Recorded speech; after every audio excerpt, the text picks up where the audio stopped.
Fala, meus amigos, sejam muito bem-vindos para mais uma edição do podcast Mais Fute. Eu sou o Léo Abrantes e eu estou ao lado do meu grande amigo Ramon Araújo para essa 19ª, eu ia falar 91. Então, aí também é demais, né? Se Calma, fosse 91 é disparado demais, mas... 19 anos de programa. Quase 2 décadas aí, né, Léo? Sempre, com muito conteúdo, com muita qualidade. Sempre muito trazendo futebol. o melhor. Não, assim, mas disparado, né, Léo? Chegando na nossa 19ª edição, acho que não tem... na verdade, tem sim, né? Vai ser melhor ainda quando a gente chegar na 20ª, né? A 19ª vai ser uma ótima sensação, mas quando chegar na 20ª vai ser melhor ainda. Quando chegar na 36... 36 é um número legal, então, eu acho legal. 36ª edição. Exatamente. Eu tive a oportunidade de participar essa semana da 53ª Feira do Lar da Providência. Pra dizer esse nome é uma dificuldade. 50ª. Meu amigo, meu sonho é chegar no programa que a gente parou de contar, que nem o número cardinal que fala, né?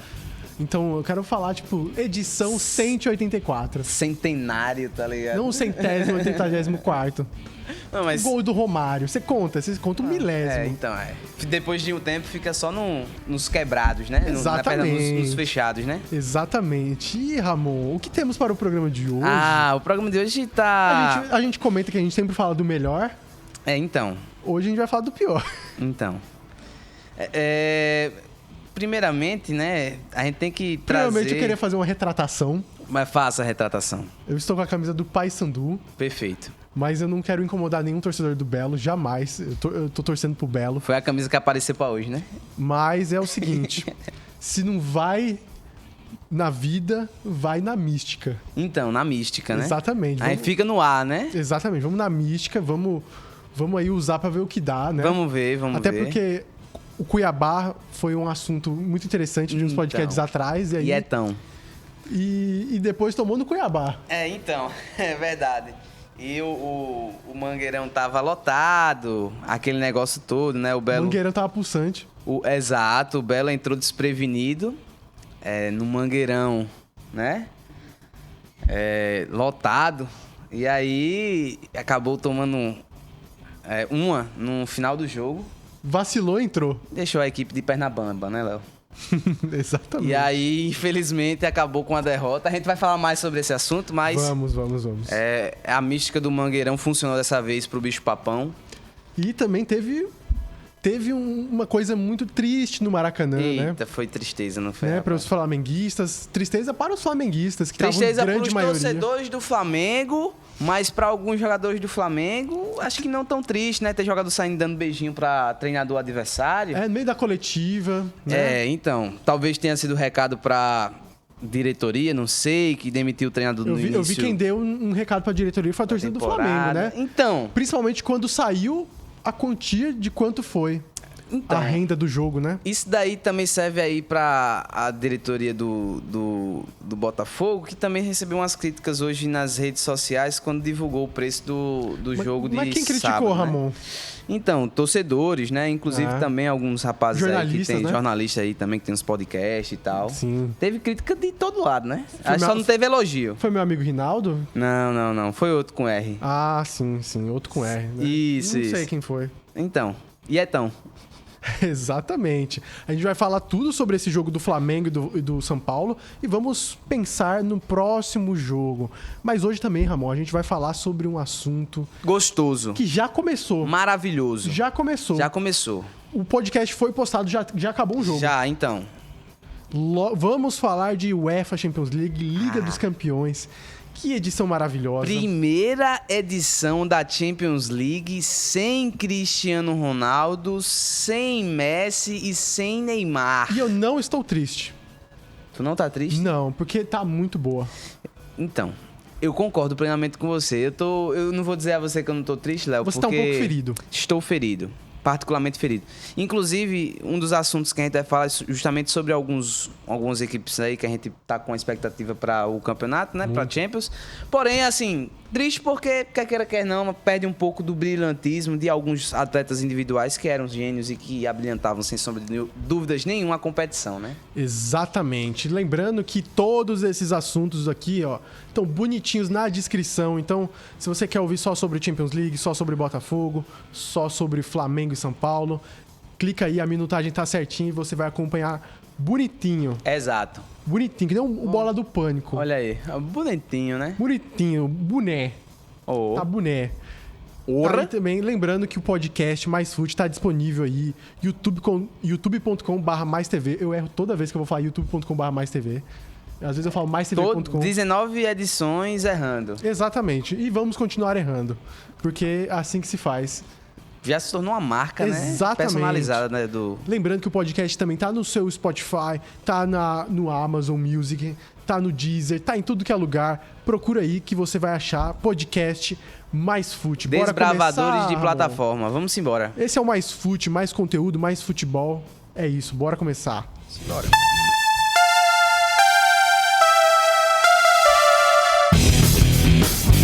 Vamos falar sobre o xerifão do Nordeste, que foi lá no Norte. Ave Maria. Olha, vamos trazer logo aqui as questões, né? Porque... Tire o elefante da sala, Exato. senão ele vai chorar. Não, e vai que nem o elefante que eu comentei mais cedo com você, que escutou a música de Beethoven e chorou. Sim. Mas olha, Léo, Ramon, grande fã de de música Beethoven, clássica. exato, música clássica. Sempre... Grande cachorro, né, Beethoven? É verdade. Mas aí, o jogo complicado, o Belo já sabia da dificuldade que seria jogar no Mangueirão contra o Paysandu. Com Lotado. toda sinceridade, a postura do Botafogo, inclusive, foi para tentar um empate, né? Diversos momentos do jogo a gente teve, até mesmo o Botafogo chegando ao ataque, criando oportunidades em contra-ataque que poderia, inclusive, ter saído o gol. Infelizmente, a equipe estava pecando muito naquele último passe ali para poder deixar os atacantes da equipe numa melhor condição. Mas enfim, eu acho que foi o retrato da partida foi de um Paysandu que foi a todo momento em busca da vitória, até mesmo para basicamente colocar um pé na Série B, e um Botafogo que foi com um aspecto justamente de buscar ali um pontinho fora de casa diante de um jogo tão adverso, né? Tão É uma complicado. postura que ele já veio de adotando, outras partidas, então. né? O Botafogo vem adotando geralmente essa postura contra as equipes adversárias fora de casa. E aí o que aconteceu? Acabou que, de certa forma, o jogo acabou parabenizando e dando uma vitória à equipe que realmente buscou a vitória durante todos os 90 minutos. O Paysandu foi realmente mais incisivo, teve mais oportunidades durante a partida, meteu bola na trave, enfim, uma pressão muito grande em cima do Botafogo.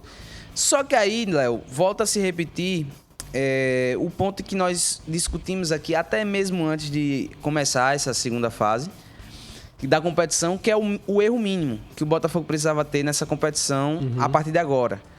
Erros que não poderiam mais se repetir e que, infelizmente, não foi o que nós vimos ainda nessa fase nessa segunda fase da Série C.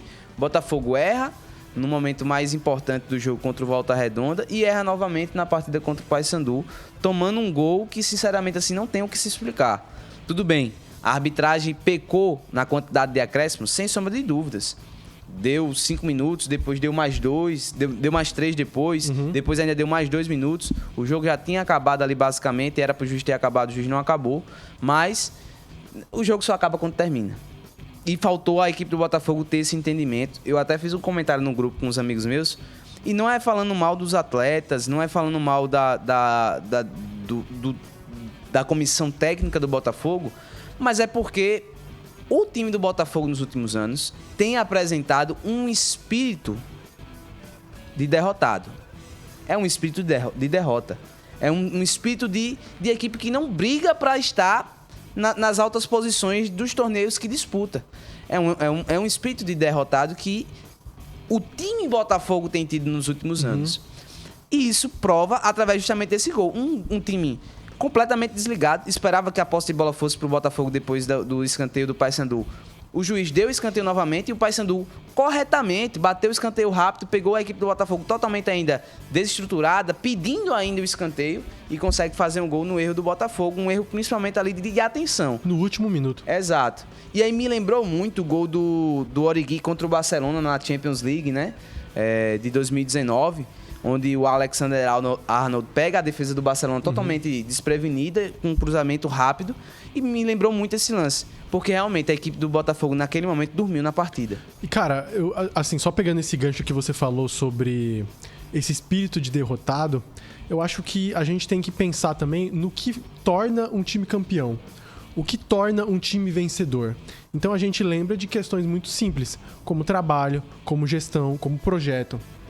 Então, como é que a gente vai ter um time com espírito vencedor, sendo que o Botafogo todo ano troca elenco de forma massiva?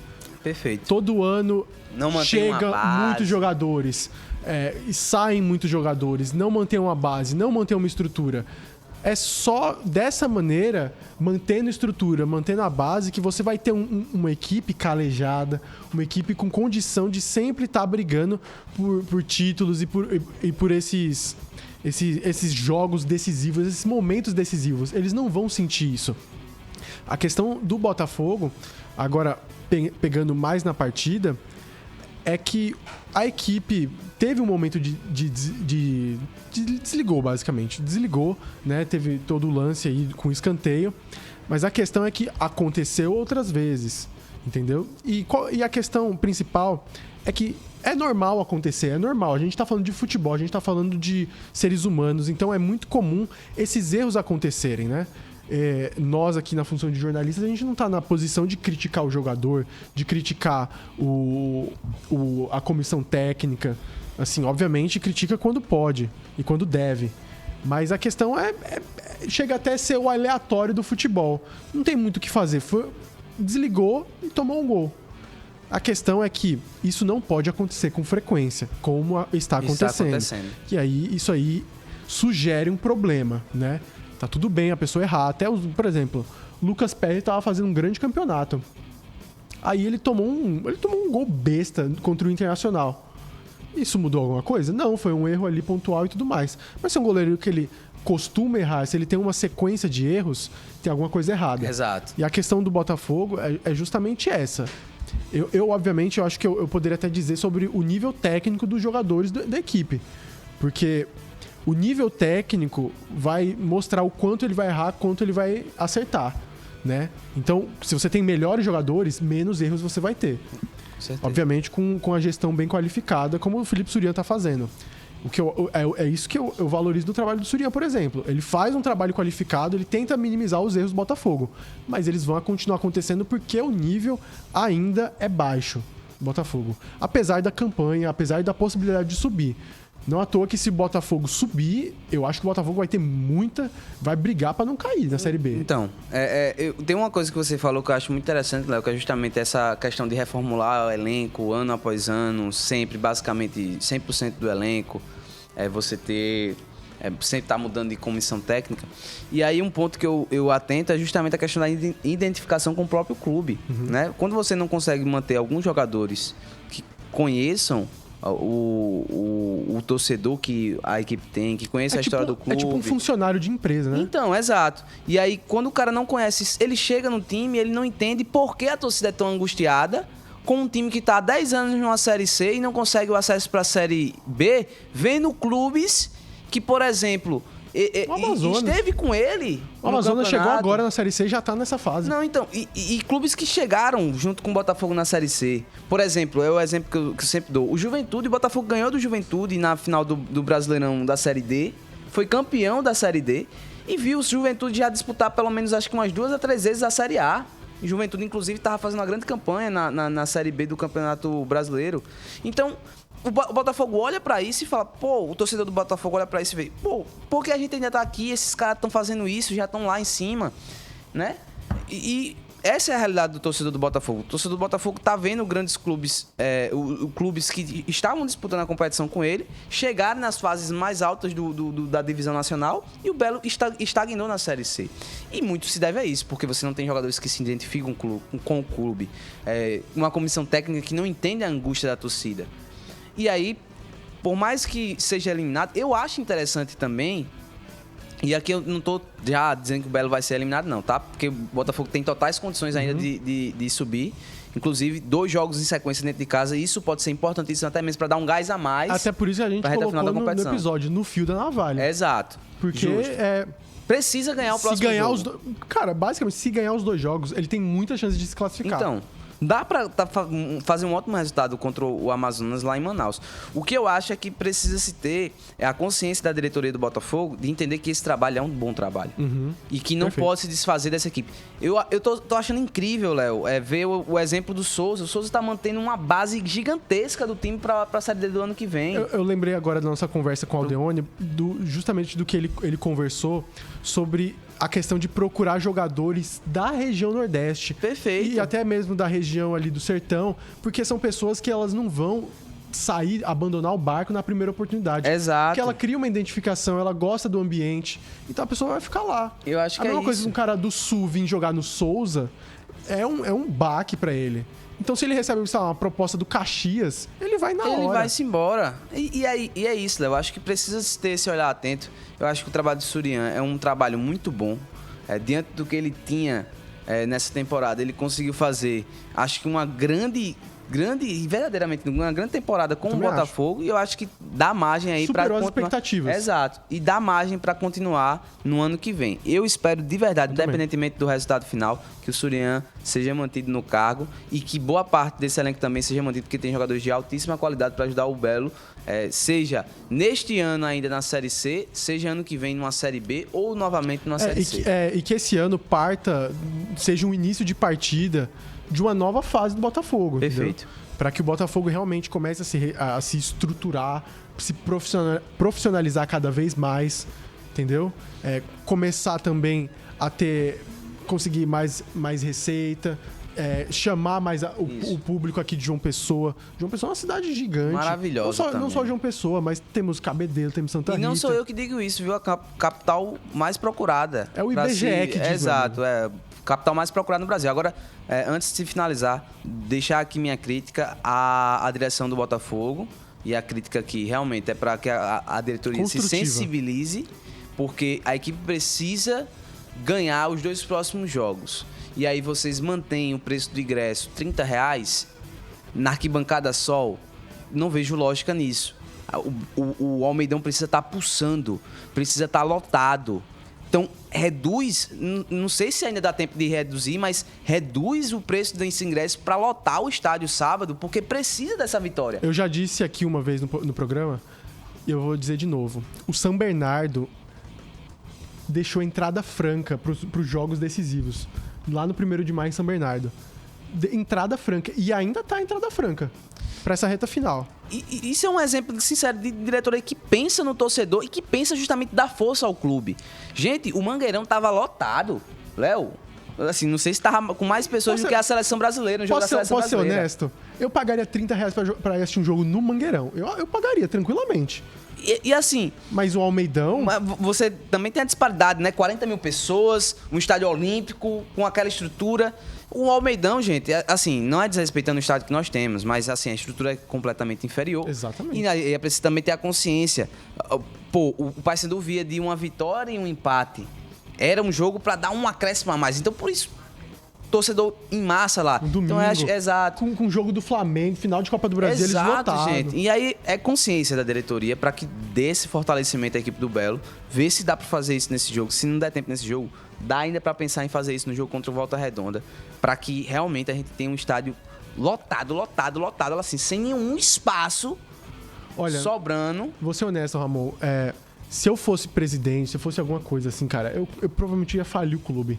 porque eu ia cobrar um ingresso muito barato. Não, se fosse pra esse tipo de ocasião assim, cara, eu reduzia geral. Não, eu tentaria realmente ser um bagulho muito, muito, muito barato mesmo. Mas eu acho que eu ia falir o clube. Não. Acho que é por isso assim, particularmente falando, eu acho o valor do preço do sócio torcedor do Belo um valor totalmente acessível pra boa parte da população. Acho. E aí...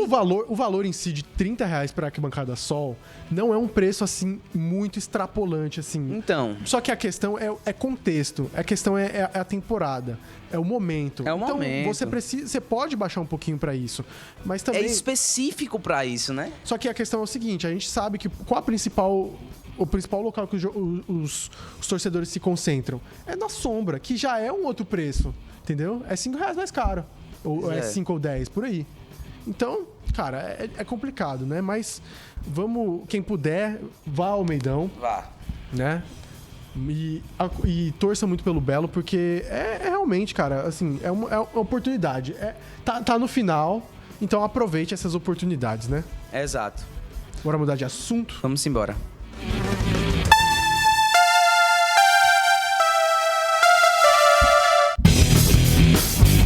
Agora da final da Copa do Brasil, jogo de ida. Maravilhoso, viu? Flamengo e São Paulo, jogão, hein? Eu bati uma pelada, saí correndo da pelada pra assistir o jogo. Eu não assisti o jogo, né? Eu assisti o jogo do Botafogo, mas... assisti o jogo do São Paulo. Fiquei assim, de vez em quando dava uma saidinha. Então, olhava. eu ficava um olho no peixe, outro no... assim.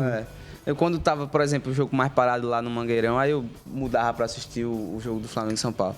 Aí o bom era que lá tinha uma outra pessoa lá em casa que tava assistindo o jogo, aí sempre quando saía algum lance que era favorável ao São Paulo, a pessoa dava um grito, aí eu mudava pra ver o que tinha acontecido. Mas enfim, assim. Foi assim que eu soube que o São Paulo fez o gol. Exatamente. E essa partida, cara, ela foi interessante de se ver, porque era como a gente imaginava, era um Flamengo mais à frente, um Flamengo tentando ter essa troca de passe, ter esse posse de bola, para que ele pudesse chegar ao gol. E o São Paulo um pouco mais retraído, jogando mais no contra-ataque. Cenário básico.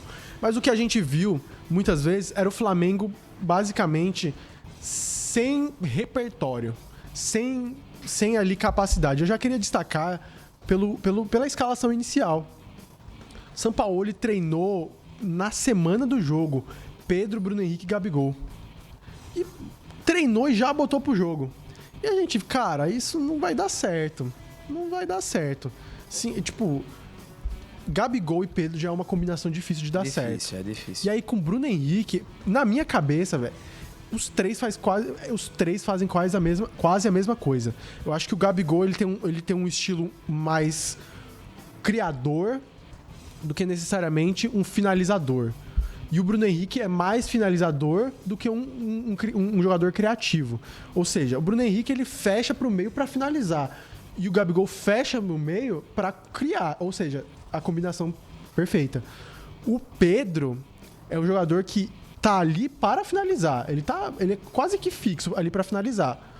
E o Gabigol, ele é um jogador que se movimenta mais para criar essa jogada. Ou seja, Pedro com Gabigol dá certo.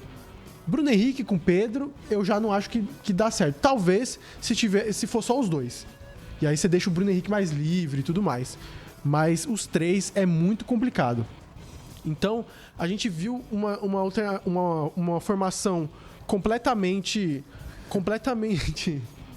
uma formação completamente aleatória do Flamengo que surpreendeu todo mundo e, cara, provou que não deu certo. Principalmente porque a equipe não pressionava à frente, não conseguia deixar o São Paulo assim com raiva de ter a posse de bola, de devolver pro Flamengo. Não, o São Paulo tentava, construía, e como aquela pressão não funcionava, às vezes era um Gabigol correndo lá pra pegar o cara, às vezes era um Gerson aumentando. Só que não tinha essa conjuntura atuando de maneira conjunta. Perfeito. E aí, cara, sobrava espaço. Caio Paulista tinha muita liberdade às vezes, que foi assim o gol. O Wellington Rato lançou pro Caio Paulista, que cruzou pro Caleri. Então a gente já viu nessa partida um Flamengo completamente descaracterizado, desfigurado, sem repertório, contra uma equipe extremamente já adaptada ao seu treinador, adaptada ao estilo de jogo, e que, cara, simplesmente foi muito superior. Eu não, como eu falei, né, Léo, eu não assistia, não acompanhei a partida, mas assim, eu vi alguns lances depois do jogo que me chamaram bastante atenção. No primeiro momento, a repercussão do comentário do Eric Farias. Eu não sei se você teve acesso ao áudio. Com certeza, meu amigo. Mas o Eric, ele aponta ele com muita raiva, né?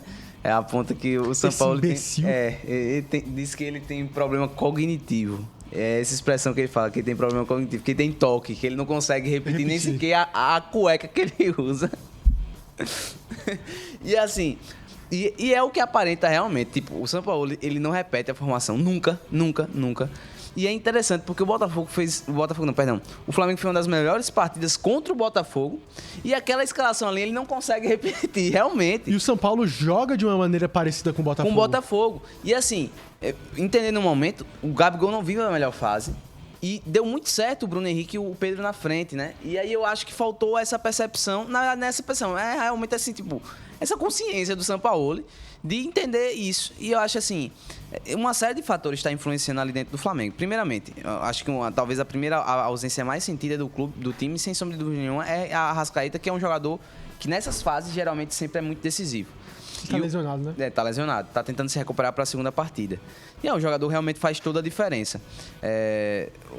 Infelizmente, realmente, como você falou, não deu certo esse trio de ataque. E realmente eu já via com maus olhos, porque eu acho que realmente não dá certo. Eu lembro que eu sempre falava pro meu pai, ele sempre falava assim, eles tinham que jogar com todo mundo, tinha que jogar com Everton Ribeiro, Arrascaeta, coisa. Não dá, eu falo assim, dá. pai, não dá certo. Não dá. Porque essa equipe é muito pra frente. É a mesma coisa do trio MNM, que era Messi, Neymar e Mbappé. Isso. Não ia dar certo, era óbvio. Porque, cara, você tem 3 caras lá na frente, você só tá faltando alguém atrás. Não, e fica um buraco gigantesco no meio de campo. E esse é o negócio, as equipes sabem quais são os seus pontos fracos, ela vai explorar isso. Sem dúvida. Ah, mas é só botar um Neymar pra vir aqui. Você acha que o Neymar vai fazer um ótimo trabalho de recomposição? Pelo amor de Deus, gente. E o mesmo vale pros jogadores aqui, Gabigol, Pedro e Bruno Henrique. Esses caras, eles não têm um compromisso muito grande com marcação. Eu diria que até é um problema nós do futebol brasileiro também. É difícil conscientizar o jogador brasileiro fazer isso. É difícil ter essa noção da noção sem bola. Isso. Né? Algo que a gente ainda tá aprendendo. Mas a questão é que esses jogadores, eles não vão ficar batendo e voltando. E tem alguns jogadores que você não quer que ele faça isso mesmo. Agora também tem que dar alguns destaques. Eu acho que é um ponto que se falou muito na imprensa, foi dos erros do Flamengo. E acho que talvez o pessoal esqueceu também de valorizar os pontos fortes do São Paulo, que eu acho que foi o que fez o diferencial do jogo. Primeiramente, acho que tem que se destacar o Calleri. Vinha muito mal nos últimos jogos. Muito fez raçudo. Uma partidaça. Ele é chato, Se viu? deu a entrega até o final. Ele consegue proteger a bola muito bem. Ele não é tão grande, ele não é tão alto. Consegue dar uma calmaria na frente. Mas ele é um jogador que ele é raçudo. É viu? raçudo. Ele é muito raçudo. Foi o grande nome do São Paulo no jogo, sem sombra de dúvidas. Tem que se destacar a partida que faz o Rafinha. Rafinha, com quase 40 anos de idade, ele pega Bruno Henrique, chama de filho, bota a chupeta na boca, bota pra ninar. O Bruno Henrique não apareceu no jogo. E assim, fantástica a partida do Rafinha, soberano totalmente. Tem que se destacar também o próprio Caio Paulista, que volta para o time de São Paulo e é uma peça extremamente importante nesse time do Dorival. Eu sou muito fã do Caio Paulista. Eu gosto muito dele. Eu adoro esses laterais que são bastante Exato. Agudos, né? Por exemplo, do Palmeiras eu gosto muito do Mike. E o Caio Paulista, ele é muito bom. Ele tem um refino na bola. Jogou com o Diniz, né? Exato, tem disso. Tem a mão do Diniz nisso. E aí, também trazendo um lado negativo, partidas péssimas dos jogadores do Flamengo. Acho difícil destacar algum que fez uma boa partida. Everton Ribeiro muito abaixo. Ayrton Lucas, desde quando o São Paulo chega no Flamengo, Ayrton Lucas foi um declínio. Ayrton Lucas tinha chegado na seleção e simplesmente esquentou o banco mudou muitas vezes, mudou a função.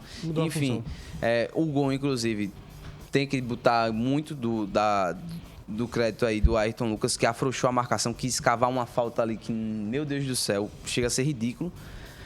Enfim, acho que esses destaques negativos do lado do Flamengo e os lados positivos da equipe de São Paulo, acho que tudo isso se somou e acabou dando no que deu. O Lucas, inclusive, não fez, por exemplo, o Lucas não fez uma boa partida pelo São Paulo. Não, ele também jogou mais pelo meio, assim. Foi. O São Paulo em si, ele não fez uma partida muito grandiosa. Eu acho que até Foi uma por isso... partida exemplar. Não. Eu acho que assim, Não. razoável. São Paulo fez uma partida protocolar e deu certo. Mas deu muito certo porque o Flamengo jogou mal também. O Flamengo tava perdido. O Flamengo não tinha repertório. O Flamengo não construía muitas jogadas. Agora tem Obviamente, a estrutura tática do São Paulo ajuda bastante ao jogo ter sido muito mais favorável à equipe. Mas o Flamengo também não foi muito bom. Eu não sei se eu posso dizer também dar méritos, né, a esse fator, mas o Dorival também conhece muito bem o elenco do Flamengo, né? Sabe. Ele sabe explorar também as peças que tem. E aí você vê que realmente isso tem bastante sentido, né? Agora, eu não posso deixar de comentar, né, Léo, a polêmica do beijinho do Gabigol pro Dorival depois do jogo. Isso daí, por mais que foja do que aconteceu dentro de campo, mas pra mim uma resposta clara do Gabigol ao Marcos Braz, né? Acho que o Marcos Braz que bancou a saída do Dorival, trouxe o Vitor Pereira, disse que o clube entendia que não tinha-se como renovar com um cara que ganhou Libertadores e Copa do Brasil. E aí vê o Gabigol soltando esse beijinho, o Gabigol que recentemente já teve uma discussão, um problema com o Braz nos bastidores, que fica negando direto que isso aconteceu e diz que a imprensa e não sei o quê, mas a gente sabe que acontece. E esse beijinho pra mim, acho que não vou dizer que é a gota d'água, mas o Gabigol já tá há bastante tempo dando algumas respostas ao próprio torcedor, assim, que se torna bastante simbólico, né? Enfim, eu acho que isso é um ponto extremamente negativo. Eu juro pra você, Ramon, que eu não vou muito entrar nesse assunto, porque eu acho que aí a gente já entra no fator da temporada 2023 do Flamengo. Então, exato. Foge um pouco do comentário da final. Da gestão do futebol, que a gente pode fazer isso. Pode fazer, com certeza. Que a questão é meio complicada, porque dá pra fazer um podcast inteiro sobre isso. Mas só pra registrar aqui, eu fiz um acordo com um amigo meu, Léo. Esse amigo meu é o torcedor flamenguista mais fiel que eu conheço. Gabriel Alves, o nome dele. Gabigol. E ele, completamente fã do Flamengo, assim, Gabigol e tal, torcedor fanático mesmo. E ele disse que tá tranquilo, que o Flamengo vai ganhar domingo e vai ser campeão. Ele falou assim com toda certeza. Não, fique tranquilo, vai ser campeão. E eu fiz, Mega Sena também. E eu fiz assim, se o Flamengo for campeão, o Flamengo ganhar a Copa do Brasil, você vai passar, eu vou fazer um post seu com uma foto sua e vai passar um mês no meu perfil. Tá aí, se a gente mês no meu perfil dizendo assim, este é o maior símbolo de torcedor flamenguista que existe no Brasil. Porque o cara tá confiante num nível que eu nunca vi. Não vejo um torcedor flamenguista com esse nível de confiança. Cara, olha, eu vou achar muito engraçado se o São Paulo perder o jogo no Morumbi. Vai ser muito engraçado. Vai ser muito engraçado. Extremamente cômico. Mas eu acho muito difícil que isso aconteça. Acho demais, velho. O Flamengo não dá indícios de que tá melhorando e que vai conseguir superar o São Paulo. E, cara, vai jogar no Morumbi. Morumbi lotado. No jogo Dominguinho, 4 da tarde. Se no jogo contra o Corinthians a gente viu o que vimos, aquela festa toda no Morumbi. Nossa. Imagina agora que é final, tendo a possibilidade de ganhar o único título que falta ao São Paulo Futebol Clube. Não me surpreenderia se fosse goleada do São Paulo. Também não. Não me surpreenderia, porque eu acho que o São Paulo vai cair matando. Mas eu acho que vai ser um jogo difícil. E assim, historicamente, nos últimos anos, o Flamengo tem feito grandes partidas no Morumbi. Então, assim, existe teve os uma vez lados, que eles fizeram 3 gols em, 11 minutos. Foi. Então, assim, tem os dois lados, assim. O Flamengo também, por exemplo, se a Arrascaeta voltar, pra mim já vai ser um outro time. E é um time acostumado a ganhar finais. Mas com a vitória do São Paulo no primeiro jogo, eu acho que o São Paulo tá com uma mãozinha na taça. É isso, Ramon. Bora mudar de assunto? Vamos embora.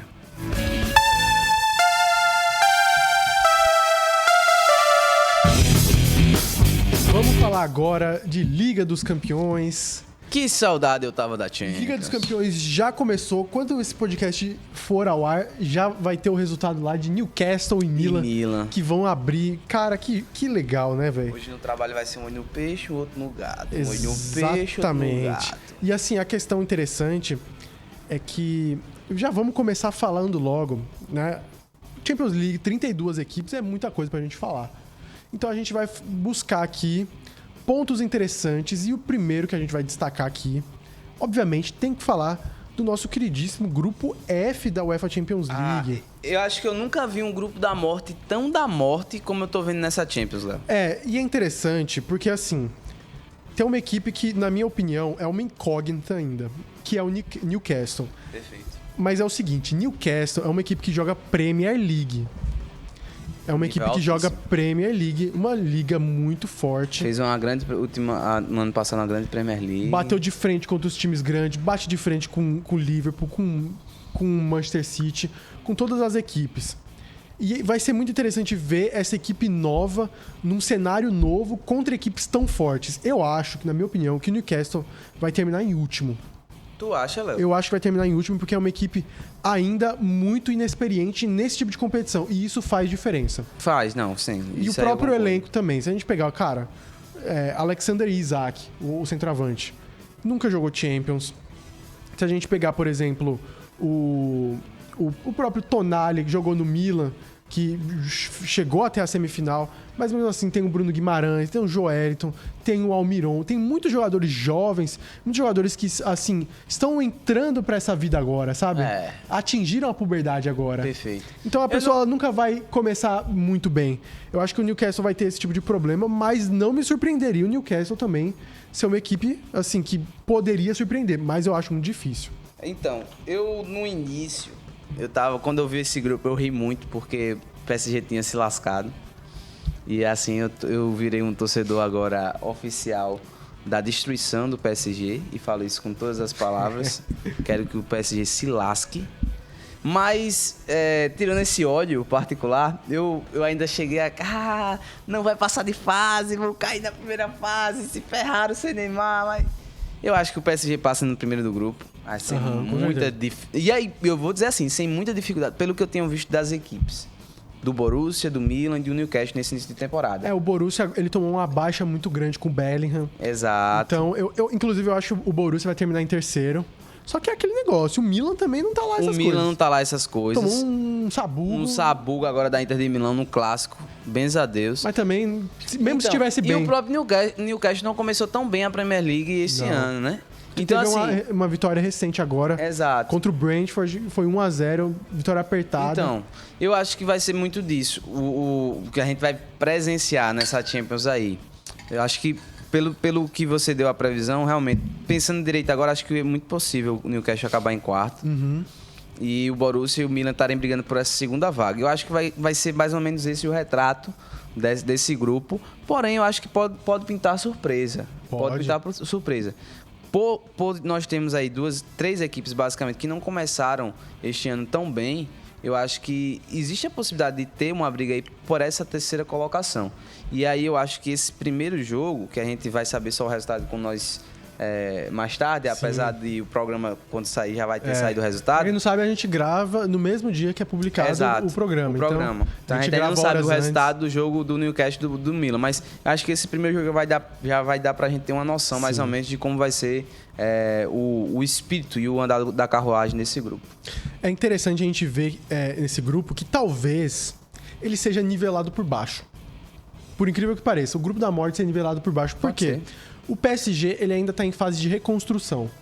Quer dizer, não reconstrução, né? De modificações, de muitas mudanças no elenco, na própria estrutura do clube, nos próprios ideais. Então a gente vai ver uma equipe provavelmente com instabilidade. O Borussia é a mesma coisa. Apesar do Borussia ter feito uma boa temporada passada, ele perdeu o Jude Bellingham. Então é complicado a gente ver o Borussia mantendo esse nível. Mas é uma equipe que também pode surpreender muito. O Milan, a gente conhece o Milan por ser aquela equipe muito grandiosa. E também ser uma equipe que se dá muito bem em Champions League. A gente viu na temporada passada. Chegando na semifinal, e não me surpreenderia se o Milan tivesse ido à final. Mas aí pegou a Inter de Milão, né? E é pato. É pato da Inter de Milão. E aí temos o Newcastle, que essa grande incógnita, que a gente vai ter essa resposta no jogo contra o Milan. Exato. E aí a gente pode discutir mais sobre isso. Eu acho que tem margem pra crescer o Newcastle. Inclusive, logo de cara, né? O Tonali já vai enfrentar o ex-clube. Né? Eu ia me sentir muito envergonhado eu chegando lá. Oi, gente. Tudo sem jeito. Tudo bem com vocês? Oi, gente. Tudo bom com vocês? Exatamente. Seria esse cenário. Mas eu acho que vai ser... Cara, não tem jogo ruim aqui. Eu acho o meio de campo do Newcastle ainda tá precisando conectar melhor. Eu acho que o Newcastle poderia... Agora, né? Exato. O Newcastle eu acho que poderia ter se movimentado até de forma mais interessante nesse mercado. Eu acho que eles perderam o Alan Saint-Maximin. E eles não trouxeram alguém assim pra realmente repor, cara. Porque apesar do Gordon ser um bom jogador, o que veio do Everton, e é realmente extremamente promissor, mas eu acho que o Maximin já era um jogador mais pronto. E eu acho que o Gordon tá num período de crescimento, de desenvolvimento como um bom realmente ponto. Eu acho que nesse time do Newcastle tava faltando realmente um cara assim, um camisa 10, Neymar. Que é aquele cara... Eu acho que poderia ter casado bem. Neymar daria perfeito no Newcastle. Eu acho que ia encaixar muito bem nesse time. Mas assim, o Newcastle, a questão do Saint-Maximin é que ele é um jogador que... Cara, eu não sei o que acontecia com ele, mas ele era preterido pelo treinador. Ele tava muitos jogos no banco da temporada passada, principalmente na reta final. E é um jogador que parece ser meio instável, apesar de ser bom jogador. Sim. Aí veio proposta da Arábia Saudita e ele foi embora. Foi-se embora. Não tem, eu também acho que o Gordon não é um jogador pra estar nessa posição, pra ser titular. É um jogador que ainda tá se construindo. Mas tem o Harvey Barnes. Então. Que veio do Leicester e é um jogador que aí já mais pronto, que eu acho ele muito interessante. Acho que dava pra encaixar ele, é porque ele tá já começando muitas partidas do banco, né? Então, mas eu acho que dava pra encaixar. Aos poucos, não me surpreenderia ele já começar esse jogo no titular, mas eu acho que aos poucos ele vai tomar essa posição do Gordon. Mas vamos ver esse Newcastle, eu tô curioso pra ver. É uma temporada complicada. E essas equipes, geralmente, eu lembro na época quando o Leicester foi campeão inglês, o Leicester chegou nas quartas de final da Champions League. Mas é aquele negócio, fez uma Premier League ruim. Foi. Então a gente tem que ver essa questão que a gente já comentou no podcast que a gente falou sobre a Premier League. Isso. Né? O que seria o Newcastle nessa temporada. É uma equipe que vai prestar mais atenção na Champions League, em outras competições.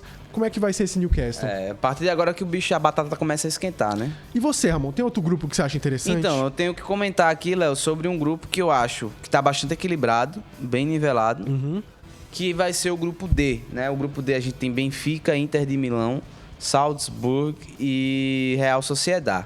São equipes muito niveladas, assim, apesar da gente ter aí 2 campeões da Champions nesse grupo, né? Mas a Inter de Milão, acho que é a equipe que chega mais favorita para ser a líder desse grupo. E eu vejo uma boa briga por essa segunda vaga. Apesar de eu sempre achar que as equipes de Portugal são subestimadas nessa competição. São completamente. Eu acho que você está subestimando o Benfica. Então, eu acho que o Benfica, inclusive, pode dar uma grande resposta, inclusive a mim. Pode se classificar até como primeiro do grupo. Mas não seria nenhuma loucura. Não seria nenhum absurdo. Mas eu acho interessante esse grupo porque a gente tem uma Real Sociedade que fez uma boa La Liga ano passado.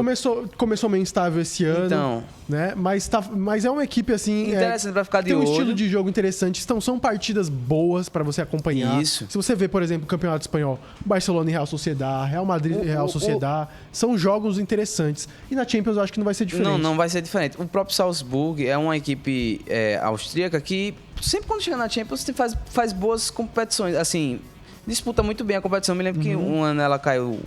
Era inclusive o Haalandinho ainda estava lá. Caiu no grupo do Liverpool, acho que foi Liverpool, Napoli, Salzburg e eu não lembro qual era a outra equipe agora de cabeça. Mas foi um grupo extremamente equilibrado. O Liverpool foi o ano que o Liverpool ganhou a Champions. E eu me lembro perfeitamente que foi um grupo extremamente equilibrado, que o Liverpool quase que não se classificava na última rodada contra o Napoli, se não fosse uma defesa do Alisson fantástica. Então, assim, é um grupo, eu acho, para ficar de olho. Até mesmo porque geralmente o Salzburg sempre chega na temporada com algum jogador muito interessante para se ficar de olho. E é uma equipe arrumada, né? Um projeto de futebol bastante interessante. A Inter de Milão, eu quero ver como é que vai ser esse ano, porque eu acho que a Inter de Milão não chegou na final do ano passado da Champions por acaso, apesar de muitas pessoas acharem isso. Eu acho que é uma equipe que pode entregar muito. Eu achei que chegou, viu? Eu sendo bastante sincero. Eu acho que o chaveamento favoreceu. Se eu não me engano, pegou o Benfica, não foi? Pegou o Benfica. Nas quartas, não foi? Tirou o Benfica com 2 vitórias. Então, o Benfica, apesar de ser uma equipe forte, é uma equipe que, por exemplo, não tem tanta tradição. Então, se você pega ele numa fase final, tipo, venha Benfica, pode vir. Das outras ligas europeias, né? As outras grandes ligas europeias, geralmente quando enfrentam as equipes de Portugal, meio se sentem mais confortáveis, assim. Então, a questão, eu acho que assim, a Inter, eu acho que ela vem mais forte para essa temporada. Trouxeram o Thuram esse ano. O Thuram fez um golaço absurdo. Eu acho que foi uma excelente contratação. Thuram joga muito também. Eu acho que faltava um jogador desse de quebrar linhas no time da Inter. Um companheiro bom pro Lautaro Martins. Ele se movimenta mais. Então, vamos ver como é que é essa Inter de Milão. Conseguiram manter o Barella, não foi? Conseguiram manter o Barella, que inclusive quem foi atrás foi o Newcastle. Exato. Antes do Tonali. E eu acho interessante que a gente ficou... A questão de meio campo na Inglaterra é meio complicado porque, tipo, o Chelsea queria um meio campo. O Liverpool tava precisando de meio campo. Todo mundo precisando de um meio campo e ninguém conseguiu ir atrás de um. Quem conseguiu foi o Newcastle. O Tonali. E eu acho interessante. E aí que eu acho um absurdo. O Liverpool paga 100 milhões no Sesbolá. Como é que é o nome dele? Suboslai. Mas joga muito, viu, Léo? Ele é austríaco? Austríaco. Pronto, Austríaco não, húngaro. Joga muito. Ele... 100 milhões por ele, cara. O Caicedo foi mais de 130 milhões. Um jogador que nunca jogou. Não, e o Caicedo... Champions League, não jogou nem competição europeia. Eu acho um absurdo. Não, então... O futebol da Inglaterra, ela vive em outro mundo. Então, exato. O preço que o Szoboszlai tá fazendo valer os 100 milhões que foram pagos nele. Agora, o Tonali foi 70. O Caicedo, benza a Deus, gente. Cara, eu achei um valor muito absurdo. Foi um valor muito absurdo e o início dele, por enquanto, no Chelsea, ele tem errado, ele tem entregado gols. Na estreia dele, ele já fez um pênalti. E assim, tem cometido sucessivos erros nesse início de temporada. Claro, acho que tem uma margem para crescer muito. Mas eu acho que pagar tanto num jogador assim traz um peso pro atleta de que precisa dar o retorno. O cara se tornou... O cara é um equatoriano, gente. Um equatoriano que outro dia desse tá jogando no Independente do Vale. O cara hoje é a maior... Jogando com, sei lá, Chapecoense. Exato. Cara, é a maior contratação da história da Premier League. A mais cara. Uma competição que já teve Cristiano Ronaldo. Já teve Kevin De Bruyne, Haaland. Coutinho, enfim. E aí você tem... O Caicedo, se a gente falar com a maior contratação, volante com a maior contratação. Se a gente falar do Chelsea, o tanto que eles gastaram, que o Chelsea... Absurdo. Eu achei um absurdo o que fizeram com o Chelsea, assim, tipo... Simplesmente mandaram todo mundo embora. Os caras achavam que tava na Master League, velho. Foi, mano. Parece que foi uma coisa, assim, extremamente de videogame, sabe? Eles venderam todo mundo e contrataram todo mundo. Pô, é sacanagem, velho. Achando que o cara, tipo, daqui a pouco o overall dele vai ficar mais 10. Vamos ver também, né? Vamos dar tempo ao tempo esse Chelsea, mas é uma loucura. Não, então assim... Não vamos falar de Chelsea, não. Pelo amor de Deus. Vamos, Champions. A equipe não tá nem na... Eu queria dar o foco aqui, Ramon, pro grupo que eu acho muito interessante. O que foi isso? A foca. Exatamente. Queria dar um foco aqui pro grupo E. Grupo E. Eu falo grupo E, que eu sou paulista, tá? Tudo bem, sem grupo problema. E. Não tenho preconceitos, Zé. Que é um grupo que você olha assim, Feyenoord, Atlético de Madrid, Lazio, Celtic... Que grupo de Europa League é essa? Não. Exatamente. É grupo de Europa League. Na Champions League. Na Champions League. Fantástico. Isso que é bom. Por isso que é bom. Tá todo mundo nivelado. Por quê? Atlético de Madrid... Grupo maravilhoso. Porque Atlético de Madrid, pra mim, cara... É uma das piores equipes que já existiu na história da Europa. Juro pra você. Que time sem graça. Não, Futebolzinho sem graça. Não tem um jogador interessante. Griezmann não joga mais bola por clube. Então, eu acho que o Griezmann, pra mim, é o maior jogador da seleção francesa dos últimos, pelo menos aí, dos últimos 10 anos. Eu acho mais importante que o Mbappé. Que o Mbappé. É o cara que faz o trabalho sujo na seleção. Sim, e sujo e o bom também. E o bom também, mas realmente, e atualmente, assim, no clube... E aí, por que é interessante? Porque a gente tem a Lazio também. A Lazio é uma equipe que ela não é tão qualificada em questão de elenco, mas é um trabalho muito interessante do Sarri. Ele fez uma temporada incrível aí pela Lazio. A Lazio tem bons jogadores também, tem o Immobile, tem também o Luiz Alberto, tem bons jogadores. Luiz Alberto, eu acho ele um cracaço. Eles trouxeram agora o Kamada pro lugar do Milinkovic-Savic, que foi lá pra Arábia Saudita. É uma equipe forte que... É muito interessante, tem um estilo de jogo bastante... Eu gosto de ver jogos da Lazio quando tá passando. Eu acho a Lazio um ótimo clube pra qualquer brasileiro que queira se desenvolver no futebol europeu ir. Inclusive, eu queria... é muito bom pra pessoas negras, né? Então, é porque os caras são meio preconceituosos. Meio? Né? São meio, né, Léo? Os caras são meio fascistas, né? Somente. Basicamente. Mas assim, eu acho que era inclusive um clube interessante. Eu me lembro que a Lazio estava interessado no Marcos Leonardo. Não fechou. O menino da Vila. E quem também estava interessado era a Roma. Eu espero que ele vá pra Roma. Principalmente porque eu tenho um carinho especial pela Roma. José Mourinho? Mas assim, Eu gosto da Roma também. eu acho que são clubes interessantes para quem são jogadores brasileiros se desenvolverem no futebol europeu. Acho que a Lazio é um exemplo disso. Um outro time muito interessante para jogador brasileiro se desenvolver é o Feyenoord. Inclusive, temos um brasileiro lá, que é o Igor Paixão. Olha aí, ó. O amor está no ar. O homem é romântico. Exatamente, a paixão. E o Feyenoord é uma equipe muito interessante, campeão do campeonato holandês, superando o Ajax. O Ajax que, benza a Deus, hein? Deus nos acuda. E é um projeto muito interessante no Feyenoord. Tem muitos jogadores jovens, tem o Igor Paixão. Então vai estar tendo um desenvolvimento lá. Eu acho muito interessante a gente botar esse olho no Feyenoord, porque é uma equipe que pode surpreender. E a gente tem lá o Celtic. Vá comentando que eu vou que procurar o Celtic, aqui o nome do assim, colombiano que joga lá. O Celtic que hoje perdeu o treinador que hoje está no Tottenham, que eu não faço a menor ideia do nome dele, mas ele é um grego. E é um bom treinador, viu? E é O um Tottenham tá fazendo uma grande Premier League. É um bom treinador, que tem ideias boas, é um treinador que tem uma história de vida muito interessante também, um estilo de jogo. Ele implementou isso no Celtic e o Celtic tá mantendo para essa temporada. Ou seja, esse grupo é interessante porque ele é extremamente equilibrado. Eu não acho que nenhuma dessas equipes vai dar certo nas oitavas. Para mim ali, quem for para as oitavas vai cair nas oitavas. Provavelmente. Mas esse grupo é extremamente nivelado e muito interessante de se acompanhar. Então, se você tiver a chance de pegar um jogo, sei lá, Feyenoord e Lazio, vai ser um jogão, tá? É um joguinho de Europa League, é um joguinho que você vai deixar de lado pra assistir, sei lá, PSG e Newcastle, provavelmente. Mas é um jogo muito interessante caso você se interesse pela partida. Né, Ramon? Você está procurando o quê? Eu tava procurando um jogador colombiano que tava pelo Feyenoord, mas ele já saiu. Já saiu. Já, eu não lembro mais o nome dele, não.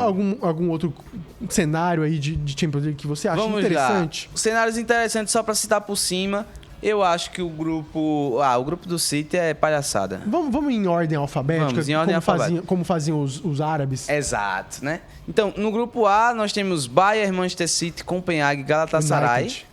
Manchester United. E eu acho que esse grupo aí tá ótimo pro Bayern passar de fase. E eu acho que eu não vou brincar, não, Léo. Eu acho que o Galatasaray briga aí por uma vaga com o Manchester United. Será, cara? Esse início de temporada do Manchester United Galatasaray que vem com um elenco muito mais forte. Muito mais forte. Zeco com lá. Bons jogadores. Zeco, Icardi. Já tem o Angelino, que é um bom lateral esquerdo. O Zaniolo saiu de lá. Foi. Eu ia falar o Zaniolo, mas o Zaniolo foi para o Aston Villa, né? Sim. Mas, enfim, uma boa equipe, eu acho que dá pra jogo. Assim, eu acho que pra preferida passar é Bayern e Manchester United, mas eu acho que dá jogo. No grupo B, a gente tem Sevilha, Arsenal, PSV e LAN. Bom grupo também, viu, Léo? Eu acho que o LAN, ele já não... Não sei se ele vai manter o fôlego da temporada passada. Então. Mas é uma equipe que pode te dar um pouco de trabalho. PSV é uma equipe interessante, já da Holanda, então já tem um pouco mais aí de capacidade de oferecer perigo às equipes. Mas eu ainda acho que Arsenal e Sevilha, principalmente o Arsenal, assim... Talvez o Arsenal possa ganhar, sei lá, fazer 15 pontos, 16 pontos nesse grupo.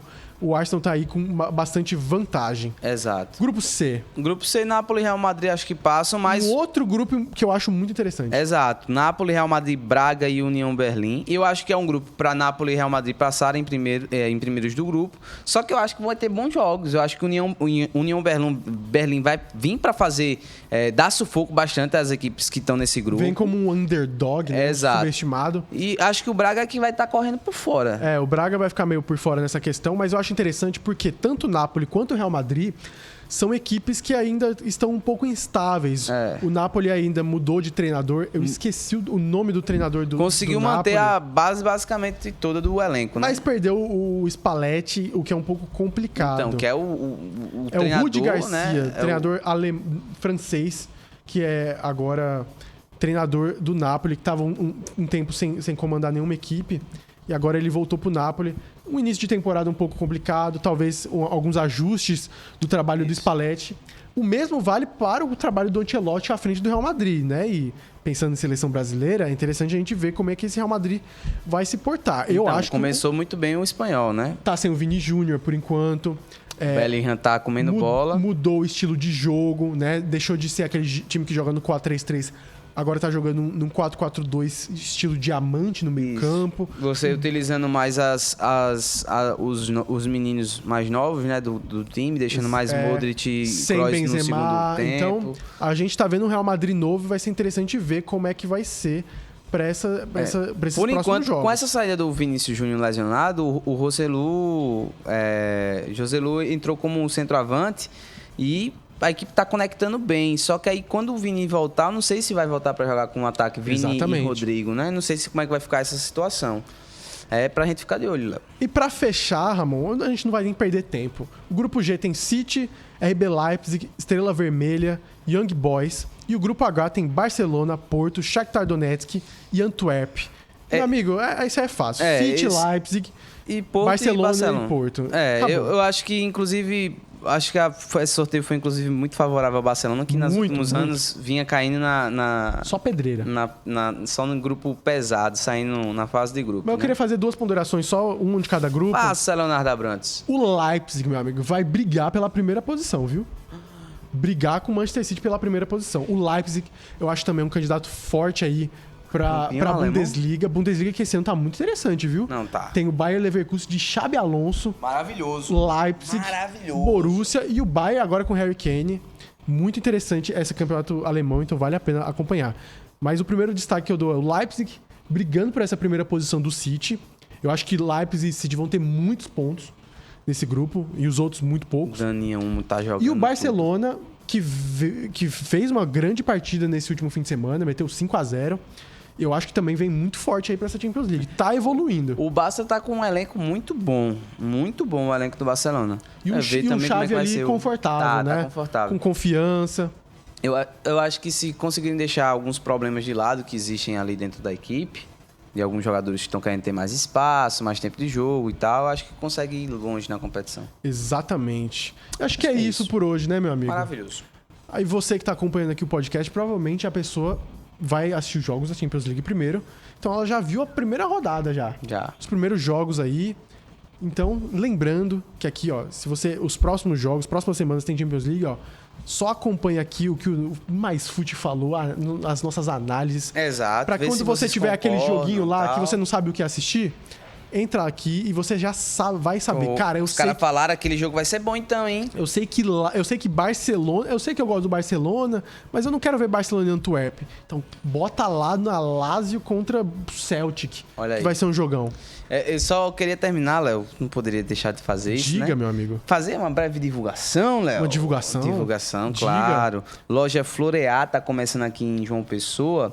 Tem produtos cosméticos artesanais. Vende produto do Barcelona? Não vende produto do Barcelona, mas quem quer ter uma pele europeia...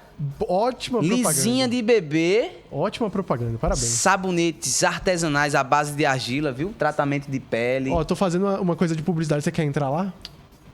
A gente pode entrar com certeza. Inclusive, Léo, se você gosta também, né? Você pode utilizar também, fazer tratamento de pele com os sabonetes da Florear. E também lá tem coisa pra barba? O quê? Acho que ainda não, mas acho que pra pele então tem serve pra você, sabonete. Né? Exato, não só tem um cavanhaquezinho. Só tem um bodezinho. Sabonete e também, Léo, tem aromatizantes, tá certo? Pra colocar em roupa, ambiente, lençóis, naftalina, tudo cheiroso. Pra você largar a naftalina. Exato, largar a naftalina e deixar o ambiente cheiroso, formidável, gostoso de se estar. Olha, a gente faz propaganda Loja muito Florear, bem. viu? @be.florear. A gente faz propaganda muito bem, né? Faz demais. Então, acho que tá faltando alguém aí querer... Exato. Os patrocinadores podem vir aqui, que aqui a propaganda Eu visto até a camisa, meu amigo. Ah, meu patrão, aqui não tem pra onde correr, não. É isso, meus amigos. Muito obrigado pela atenção no episódio de hoje. Semana que vem tem mais. Tem mais Botafogo, tem Flamengo, tem São Paulo. A gente vai falar de tudo. É isso. Muito obrigado pela atenção e até uma próxima. Simbora. Um abraço. Valeu.